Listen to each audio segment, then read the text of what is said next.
ప్రార్థనైనా ఆరాధనైనా చేసే వ్యక్తి యొక్క గుండె చాలా ముఖ్యం. నువ్వు పై నుండి చేసేది కాదు.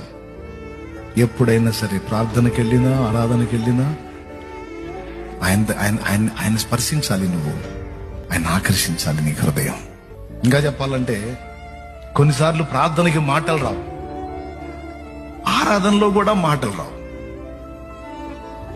మన హృదయం నలిగిన విధానాన్ని బట్టి, మన గుండెలో ఉన్న వేదనను బట్టి ప్రార్థనలో మాటలు రావు, ఆరాధనలో మాటలు రావు. మూలుగులే, కన్నీళ్లే. ఇంకా చెప్పాలంటే ఈ మాటలకి పాటల కన్నా కూడా ఇంకా పవర్ఫుల్, అది ఇంకా పవర్ఫుల్. మాటలు కూడా ఆగిపోయి ఒట్టి మూలుగులతో కన్నీళ్లు గారుస్తూ నువ్వు దేవుణ్ణి ఆత్మలో అడుగుతుంటావు చూడు, ఆత్మలో చెప్పుకుంటావు చూడు. నీ విన్నపం ఉందా, నీకు అనుభవం? అట్లా ఎప్పుడన్నా చెప్పుకున్న అనుభవం